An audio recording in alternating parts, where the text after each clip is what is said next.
Ladies and gentlemen, we are finally back from what seems like forever to kick off the triple header of this year, this weekend, next weekend, and the following weekend.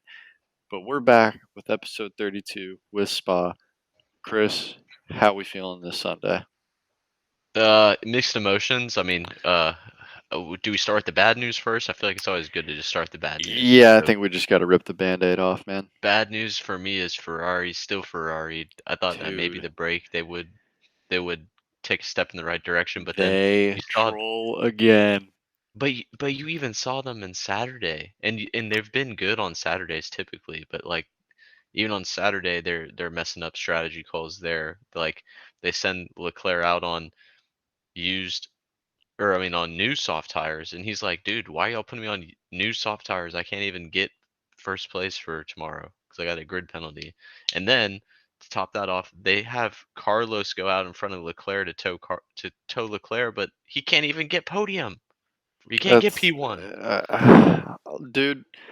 You would think with Ferrari going into the summer break, with how turbulent the start of the year has been, you would think they would go into it, all right, we're going to have a clean slate, guys. We're going to come out of this stronger. We're really going to turn the new leaf on this strategy and, really start listening to our data and stuff like that. They come out of summer break on a day that's designed for a team like Ferrari to have seamlessly no pressure on qualifying day. You don't need to worry about picking the right strategy for a race. You don't need to worry about undercuts, overcuts, pit stop strategies. You don't need to worry about that. It's qualifying of pure pace, and you took an engine grid penalty anyway, so really you had no pressure. But somehow, And and somehow, and not to mention your biggest rival took an engine penalty too, so he's not getting provisional pole. it's like, dude, they can have it handed to them on a silver platter, and they'll still find a way to screw it up. Because, dude, this entire weekend has been question marks for Ferrari. It's literally it seems like there wasn't a summer break at all, They picked up right where they left off. dude. But It hurts so bad. For lap 7 out of 44, they were already on Plan B. oh yeah, I know, man, and I think they got down to plan C for sure. I mean, who knows? Probably E. But that was the bad news. The good news is Spa is announced for 2023. The Belgian Grand Prix will remain for next year, and damn, was that a good race! Like, Dude, the first 10 laps was just chaos on every single lap. I think every single turn and corner. But you said it earlier, with these new cars and these new regulations, it makes the start of the races and the mid race so much more enjoyable to watch because they can follow each other for so much longer. now I will say that there definitely was a point later on, like late mid race and that towards the end of the race that everyone got into their groove and was Yeah, in their like it was you knew who was finishing where. I But mean like, Max was in his own league. yeah, and we'll get to that in a little bit. Max was driving the wheels off of that car, and except for he wasn't because their car actually is reliable. But no, dude, it was crazy. Like the start was insane. Like we'll Sergio break had it a down. horrible start. Yeah, yeah. Yeah, You're right. We'll break it down. We'll break it down. we'll But give a little breakdown right here. So Spa, what was the starting grid? You wanna yeah, fill I them in on got how you. it starts out? So to start, when we're going into lights out to start, we had a couple things moving around here because it's just been a wild weekend. We had Carlos Sainz on pole, we had Sergio in second, Alonso in third, Hamilton in fourth, Russell in fifth, Albon in sixth. Uh, Seventh we have Ricardo, eighth we have Gasly, but both of the AlphaTauris were starting from the pit lane. The pit lane, yeah. So that threw a little curveball there at the end. But ninth we have Stroll, 10th we have Vettel, 11th we have Latifi. So this has to be the highest placed This Williams needs has to be been. noted right here Yeah, where Latifi is. sixth and 11th for Williams. That's good. Magnussen in 12th, Valtteri in 13th, and this is where we start the grid penalties for the new power unit. So we had Valtteri in 13th, Verstappen in 14th, Leclerc in 15th, Ocon in 16th, Norris in 17th, Joe in 18th, Schumacher in 19th, and then, like we said earlier, both AlphaTauri starting in the pit lane, so Tsunoda was in 20th. And that was the starting grid to start this race up until lights out. And dude, I mean, it what better weekend to race at Spa than half the grid having engine penalties, two starting in the pit lane, and we Yeah, have a full mix up of just shenanigans. yeah. So that was craziness. So the race starts. Carlos has a pretty good start. Checo has a horrible start and gets overtaken by Alonso and both the Mercedes right off rip. So it's Alonso second, Hamilton's in third. Everyone goes through the Rouge like chill, everything's looking good, and then Hamilton attempts to overtake Alonso down the straight, going uphill. He kind of dives past him and then doesn't leave enough space. Did And exactly he what Max did to him in freaking in Copes. Yeah, exactly. Well, more It, like and in Monza. oh yeah, yeah, you're right. It was definitely a Monza recreation. Uh, so Lewis is now the one that's doing the max dive bomb overtake attempt, but Alonso's in his blind spot or something. He doesn't see him, and then boop, we get a wheel on wheel. We get Lewis's car is about to take flight, and I guess the aerodynamics are just so good on the Mercedes that it just comes back down. And Yeah, it yeah, caught all the downforce. he crashes that thing, or does a little bunny hop kinda, or ollie, and then Freaking board slides over the front nose of Alonso's car. yeah, and then Alonso's good. Lewis is trying to drive, and then his car just the engine go Yeah, boom, I think and the floor aerodynamics, just the ground effects, just absolutely just everything broke. yeah, yeah. So note for all drivers: do not jump your car. It's not a good idea. Yeah, And beyond popular belief, it's actually bad for that to happen. it's it looks cool on the replay, but yeah. So Lewis was the first to DNF, and then the racing's still pretty close, exciting, and then I think they do a virtual safety car, and maybe before this, I don't remember if this is before or after, but Goat Tiffy strikes again. Go Tiffy. Yeah, let me break this one down a little bit because honestly, it was just straight up him running too wide.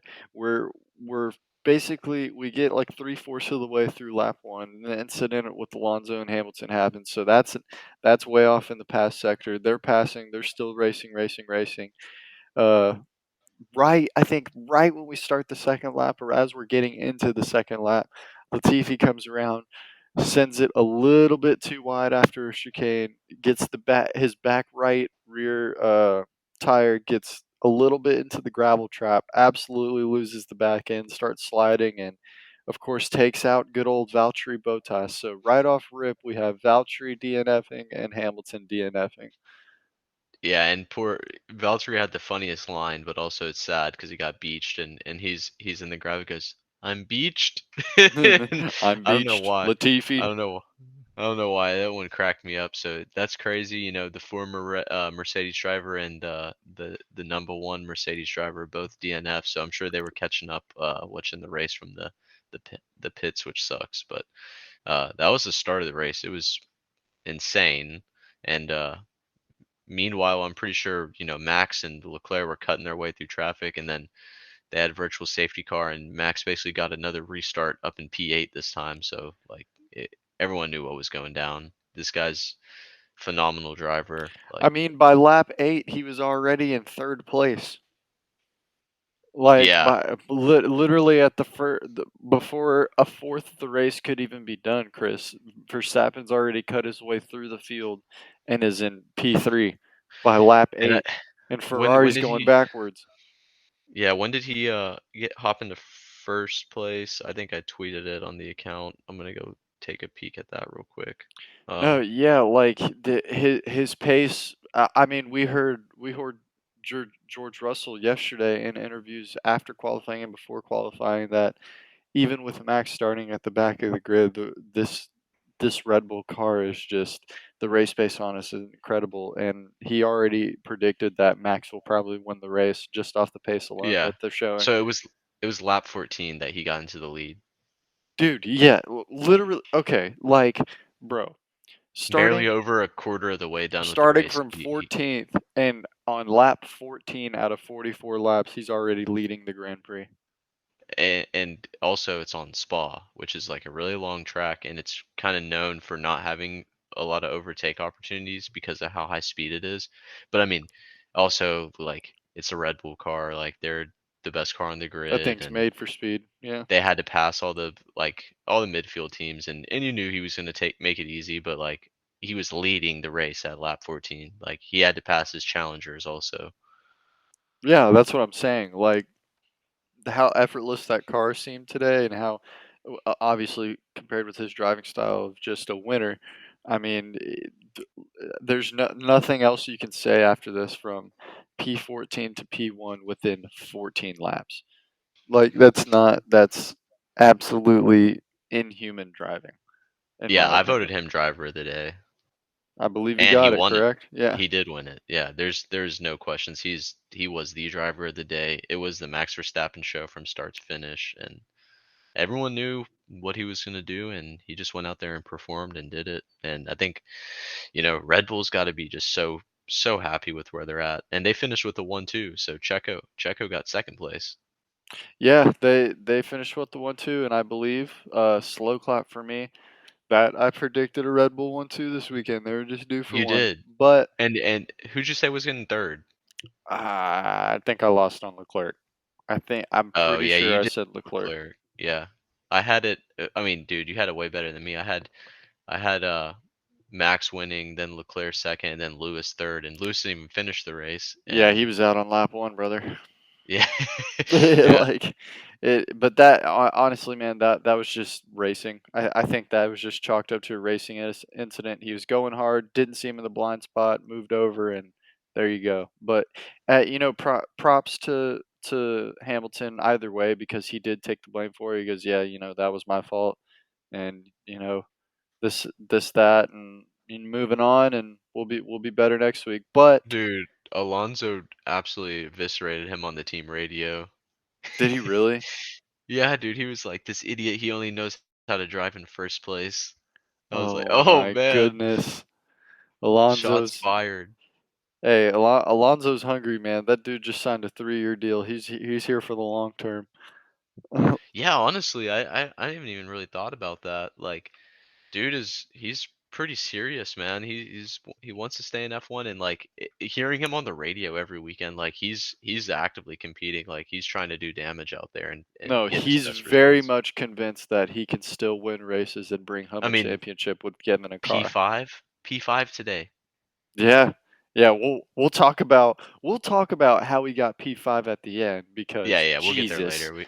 We got to get But through the rest of this race first, that'll but be the whole finishing segment, because good God.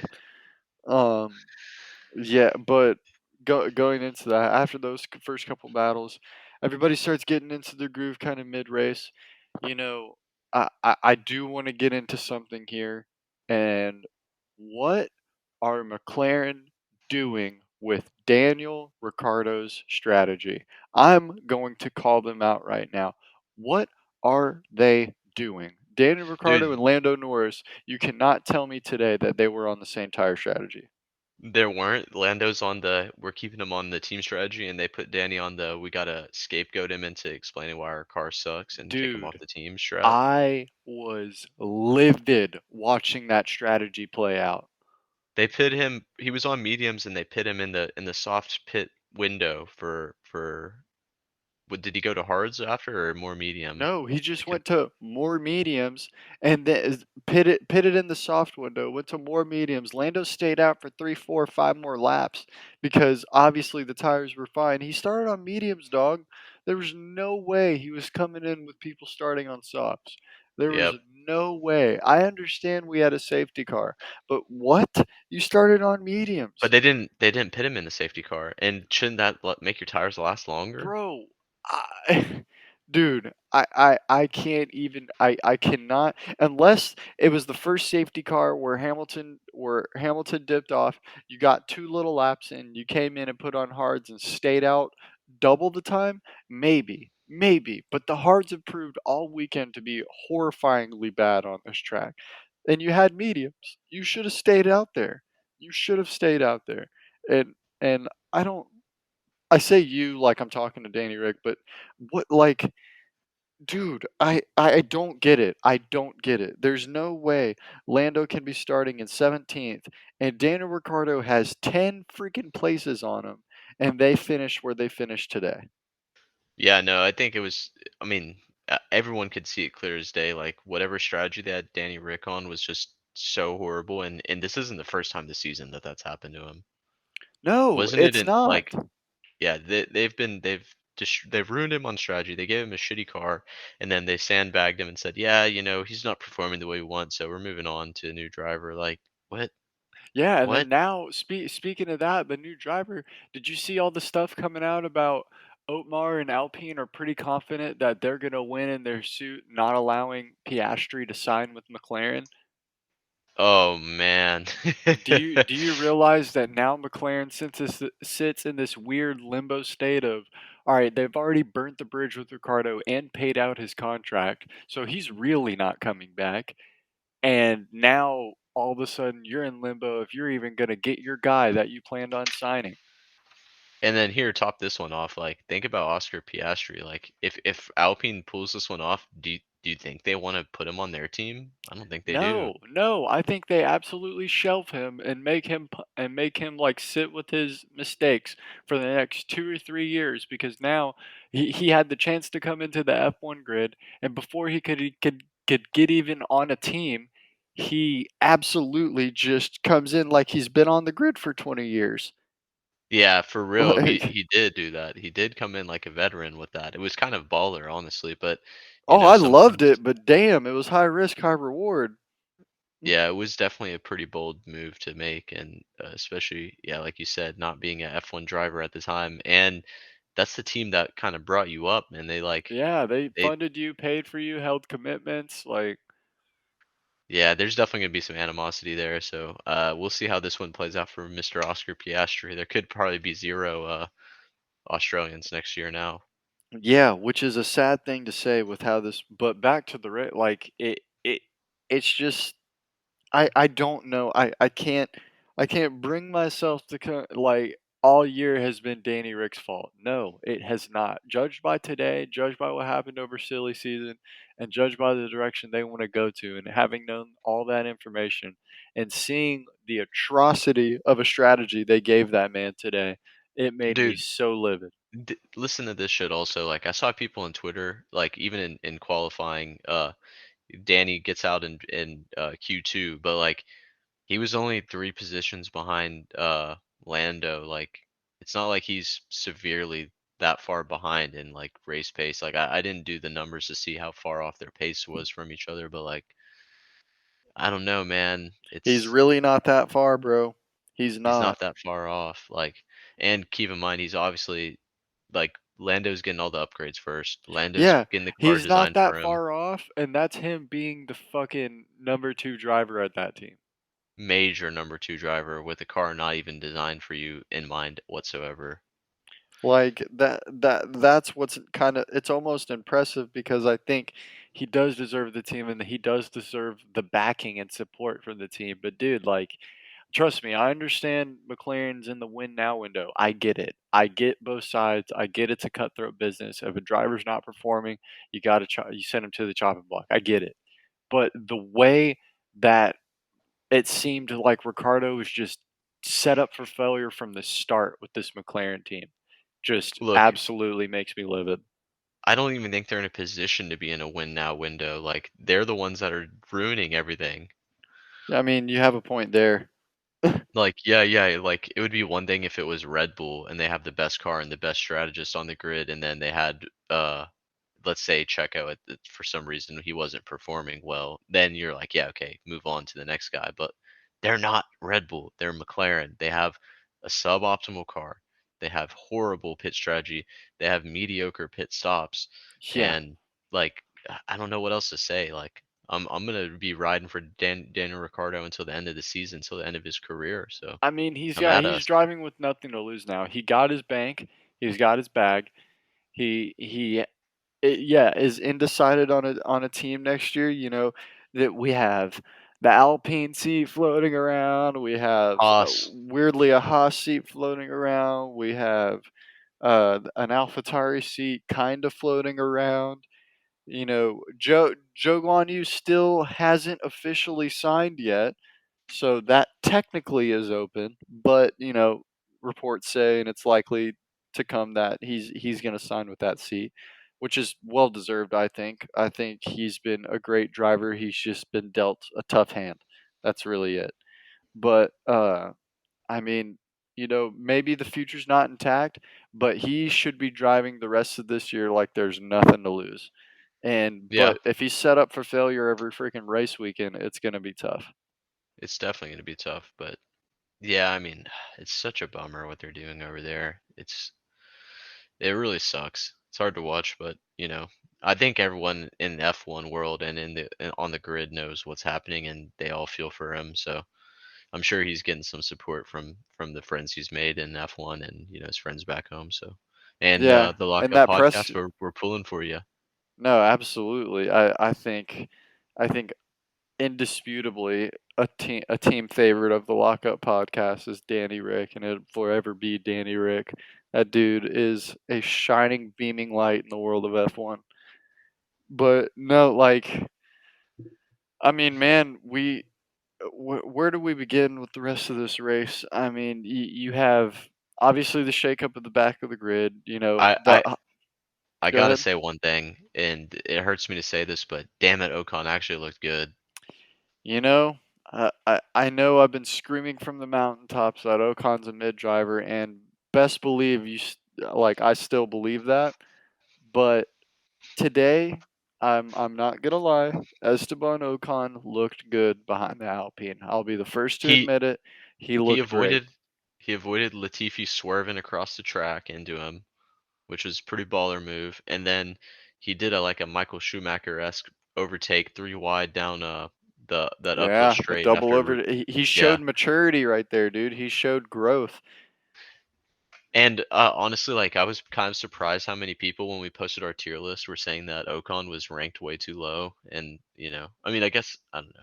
Oh, I'm not I saying they're I right. I'm not saying they're right just I'm not yet. saying they're right, but I'm saying this weekend definitely put some more validity to what they were saying. I agree. Like I said, I know I've been one of the loudest people in the room saying how mid Ocon has been and how I think now the whole Alpine team is without Alonso.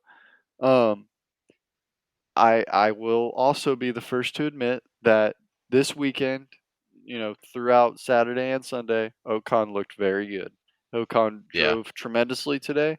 He showed maturity in his driving. He knew that double overtake was going to present its opportunity, and he was there to take it swimmingly, no issues at all. He drove just a clean, correct race today. He kept race pace. Alpine's finished above McLaren's and, got thrown a curveball at the end, finishing P5 as well. So it's like they Well, had that a was very good. Alonso. No, no, no. I know. Oh, I okay. was just meaning the team in general. But Ocon specifically, yes, you were 100% P right. Ocon P5 looked great. P7. Yeah, I that mean, that's like a good weekend for Alpine. honestly, this is a major L for Alpine though to see how good Alonso's doing and what they could have had if they just gave him what he wanted. Like they would Yep. have had a really solid drivers lineup and like we just said earlier, Alonso is not playing games. Like he's trying to win. He's motivated, bro. And I mean, you heard him from the contract talks with Aston Martin. He goes, negotiations took 10 minutes with Aston Martin. I had that contract signed within the first hour. Like Crazy. he goes, it's amazing what you can accomplish when both sides know what they want and know exactly how they're going to achieve something. And I was like, wow, that says a lot about Alpine because yeah, sure, Alpine was interested in re-signing him, but just for 1 year basis of, yep, we're willing to commit this year, but we're a year-to-year basis with you. I feel like Fernando obviously, very obviously now has shown how serious he's taking this, and he's here Yeah. for the long haul for sure. Yeah, definitely. I mean, Ferrari ruined him, so he's trying to make up for lost time. I mean, yeah, just like they ruined Vettel, just like they're ruining Charles right now, just like Let's oh, I'm let's about get to into it. explode. I'm I think about to it's time for explode. Ferrari talk. I think it's time for Ferrari talk. All right. And we were saying this. This is gonna be another one to our football fans here, but right now Charles Leclerc is on the Andre Johnson career path, where he's gonna go down as a Hall of Famer, but he's never gonna have anything to his name Yeah, because he was just like always on zero the shit accolades. team. No, I mean he's gonna have a ton of pole positions and Maybe race could have been wins. some podiums, but I mean, wi you're not winning a championship with Ferrari. It's just sad. Dude, it's so sad because Ferrari, Carlos Sainz and Charles Leclerc are a great driver duo, and Ferrari should be the perfect destination for them. But for whatever reason, Ferrari continues, even after a month long mother effing break, like for them to come back with a clean slate, new strategy.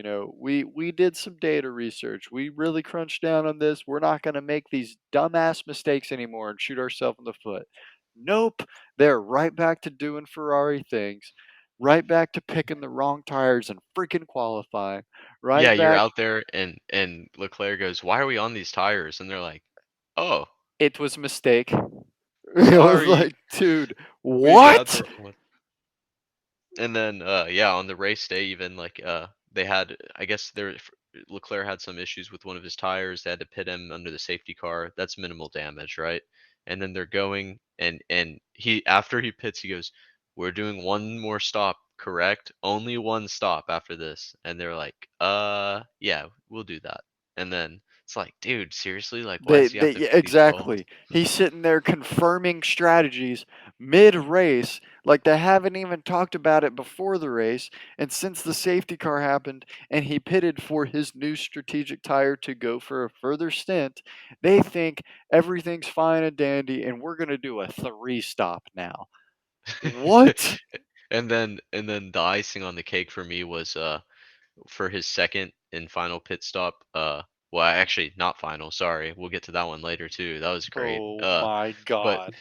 what would have been his second and should have been his second and final pit stop. He's they call him on the radio. They're like, "We need you to come in. The tires are way worse than we thought." And Leclerc's like, they're, they said, "Do you want new mediums or new hards?" And then he goes, "I don't want to come in at all. I'm staying out." And they're like, "Okay."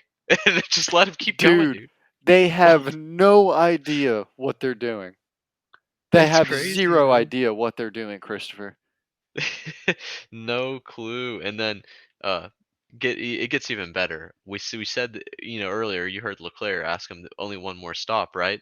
Well, they say, "Nah, we need you to stop for softs and get fastest lap. There's 2 laps left." And Leclerc, I'm pretty sure goes, "Nah, I don't really feel like doing that." And they're like, "Nah, you're gonna pit stop. We need this fastest lap." They put him on softs. He comes out behind Alonso, but there's 2 laps left, and Tyler's like, they pit him for 1 point. He's gonna lose three. Uh, I mean, he was able to overtake again. Didn't get fastest lap. He was off by 6 tenths to Max Yeah, yeah, Verstappen, who, smooth running Max, of course. yeah, I mean, with their data analysis they were doing, you would think they would realize there was no shot at getting that, but whatever. You just got smoked by him in qualifying all day yesterday, and then you saw him all day today. And so they go for softs. He barely finishes ahead of Alonso.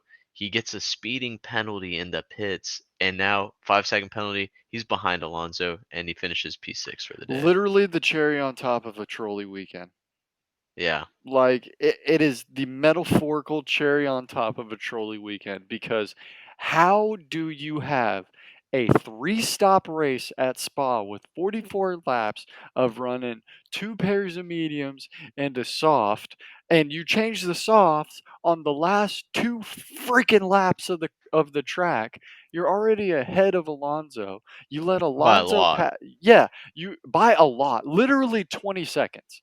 You're Like you already barely got behind him on a pit stop. all you have to do is guarantee yourself those 3 points. But no, you decide to pit, put your softs on. Now you have the pressure of beating the fastest lap and dirty air from Alonso from Max that you're already 6 tenths off. So you have to do that, period. And at the same time, have to race Alonso where he's actually racing for P5. What Yeah. are you doing? You're going I for mean, one extra point instead of guaranteeing yourself double that. I kind of like the move though because it's at this I point like they the need to move if start. they had 25 seconds of a cushion, Chris. He had 19 seconds in the pit. But I think so. I feel like you got to make these bold moves now. So I'm not knocking them for it. It was a gamble, and honestly, it would have paid. It wouldn't have paid off because they wouldn't have got the fastest lap. But it was on Leclerc for the speeding in the pits, which I I don't agree. know. I agree. It was, but to be It was so frustrated, set up risky. for like everything leading into the next thing. He's frustrated. He's pitting again for the third time this race. He now knows he has to go for fastest lap and beat Max's lap, which Max virtually hasn't had to deal with anything the entire race besides passing the plebeians in front of him, and then he passes him, gets in first, and then just cruises to a victory. And now Charles is pitting for the third time, racing Alonso, racing Max for the fastest lap, has to make sure he goes in and gets fifth, realizes he doesn't get fastest lap anyway, so it was really for nothing. Speeds in the pit lane, which is 100% on him, and then now since he gets the pit lane infraction, loses fifth place anyway and finishes sixth. You might as well just throw up your arms and be like, "All right, Ferrari, what do you want me to do now?" Yeah, I mean it's yeah, Like, it's the it's most crazy. depressing thing to watch unfold every weekend right now. The weirdest thing to me also is like how Ferrari loves to let the drivers make calls on some things, and then on the stupidest shit is where they put the foot down. Like I feel like your pit strategy would be one that you don't put the foot down on, but then it's like, nah, we're going for fastest lap. Yeah, it You seems get to to me the strategy in the pit is a groupthink on race day. yeah, it's just an open source, like on the radio, whatever they're feeling like. Just throw spitballs at the wall and be like, "We should do this, guys."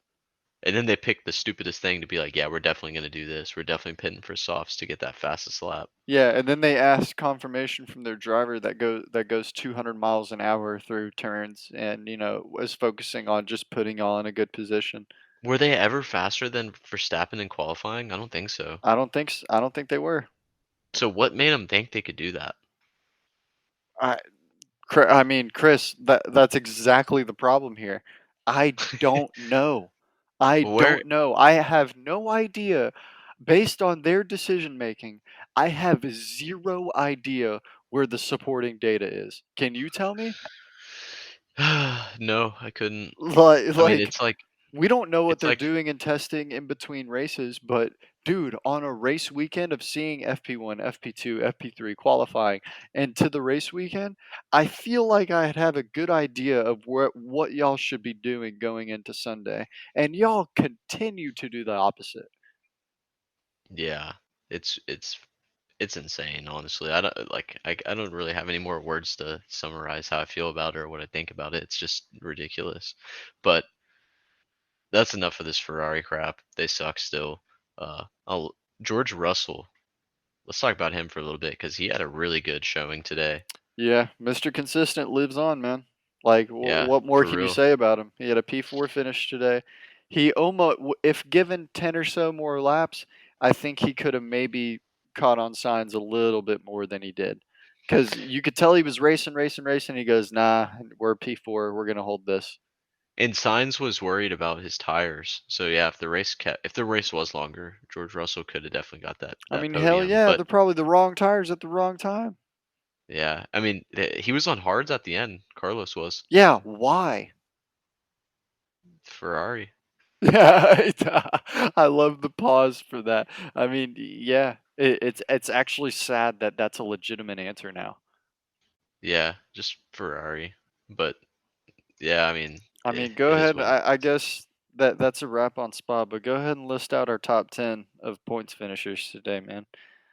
Okay, yeah, yeah. So for our points finishing, we have the man himself, Max Verstappen, Of course. first place, fastest lap, first place, driver of the day, goat? Question mark. He needs Just throwing that 7 out more there. championships to consider that. I mean, with where he's at, he's on that Lewis He's on Hamilton career pace. path right He's now. on pace for sure. Yeah, and then we got his teammate Sergio Perez P2, super good Good finish for 1-2 him. He had a finish. bad start, but you love to see the comeback and finish. And then we saw our boy Manny over at the Red Bull community today. He was tweeting something about Helmut Marko.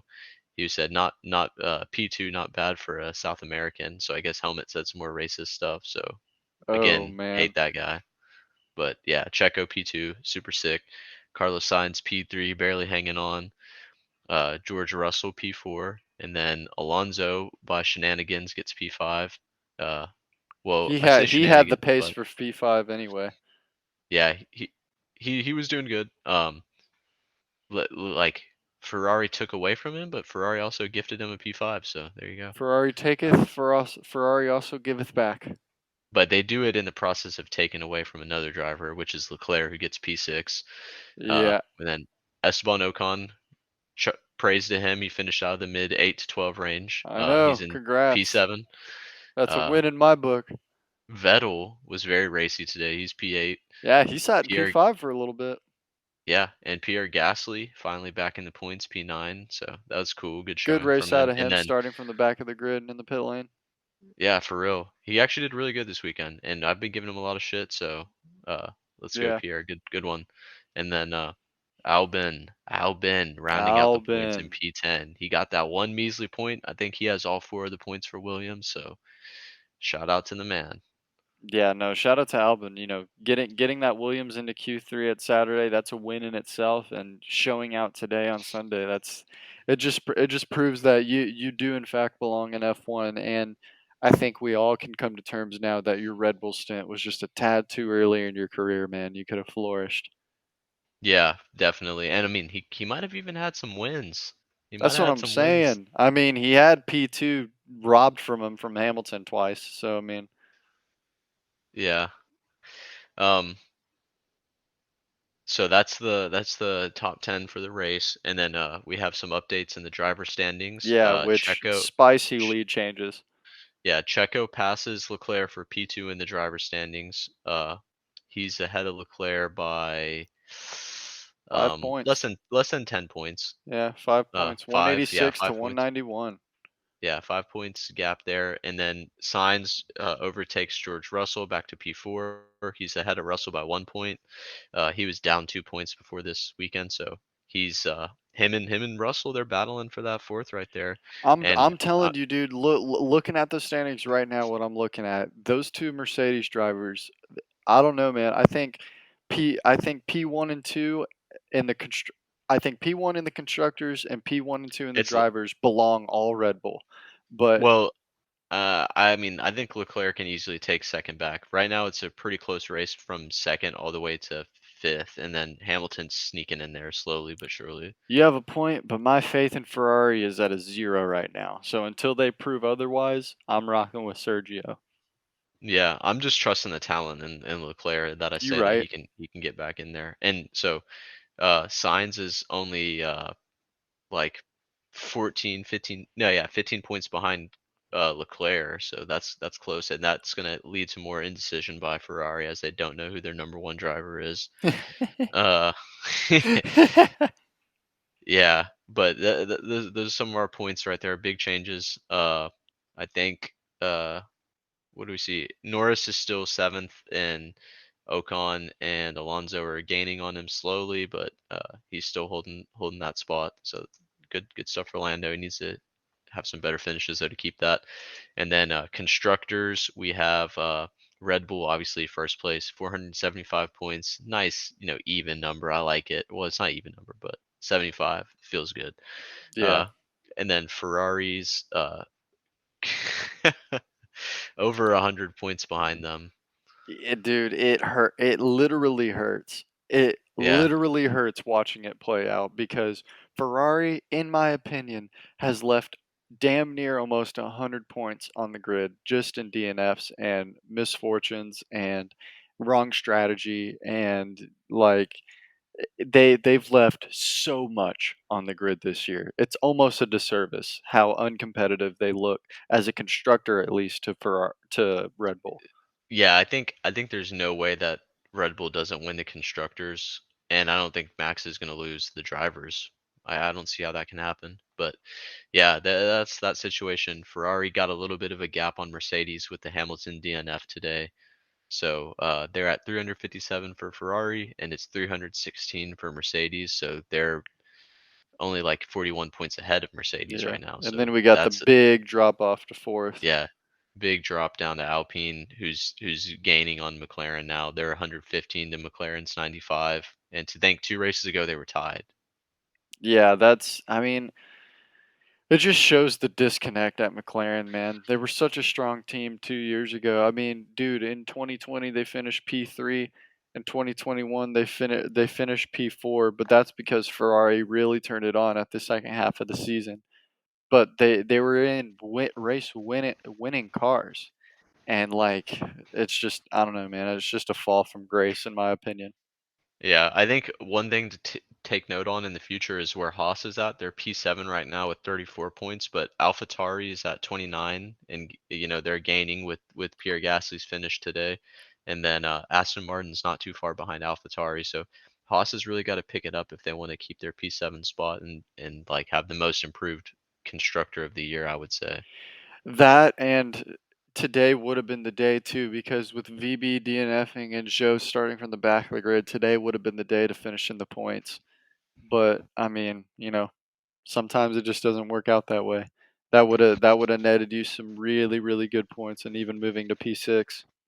Yeah, honestly, the driving today was pretty great that I didn't even like pay attention to where Haas was, but I do Haas want to flew say under the that radar today. they did. They were definitely pretty sneaky. They didn't do anything special, they didn't do anything bad, so that's just Haas. And let's be honest, Mick started really far behind with the power unit, so Yeah, he that's had the true. cards against him today for sure. Yeah, I mean, it's one thing if you're Ferrari or Red Bull with the power unit, but when you're a Haas, like you need every advantage you can get. Yeah, no, you're right. But man, that about does it for the Spa Grand Prix. I mean, it's really good to be back after the summer break. Like we said earlier, this is the Oh, hold up. first. Whoa, whoa, whoa, go for it. I was looking into this because I wanted to see how the boy Mick was doing, and he finished behind Magnussen, and Magnussen started in P14. So just putting that out there. Oh, okay, all right. That's good to hear in the Haas camp. That is really good Yeah, to hear in the Haas camp. That's good for his signing potential too. yeah. I mean, we got K Mag P6 and Mick P17, so they were pretty close. I And mean, let's yeah, see he can only do so much on the back of the grid, and as long as he was showing good pace today, honestly, today that's all I was going to care about because I mean they knew he was going to take a new power unit. He's starting from the and back. They can't really put weight on this race. Danny Rick only finished 2.5 seconds off of Lando's finish Yeah, and that was for his, off a shit strategy. and that's off a horrible strategy. So yeah, just putting that out there. No, But that's yeah, that's food for thought for sure. food for thought, all you freaking Danny Rick haters. And yeah, we're the Lockup Podcast. So this is episode 32, our recap of the Spa Grand Prix. We got the triple header coming up, so We got the we'll be Dutch Grand dropping Prix next week, baby. Dooch. We'll have a good predictions for that one. Max is winning it again. Yeah, and his So homeland. Come maybe on. yeah, yeah, obviously. Yeah, you can check us out Twitter at TLUP TOUPF1. Uh, on Instagram, tlup.f1. We're getting that one moving again. I'm putting our reels up there and trying to give updates to when we drop videos. And then we're on YouTube at the Lockup Podcast. We're on anchor.fm/the Lockup Podcast. You can stream us anywhere. Hopefully, you guys already are, and share with your friends. Let us know what your thoughts are on the race and what you guys think is coming up for the next race. And anything you want to hear about, just tweet at us, and we'll make sure to put it in our next episode. So yeah, later. Absolutely, man. That was perfect. Yeah, we'll catch you guys later.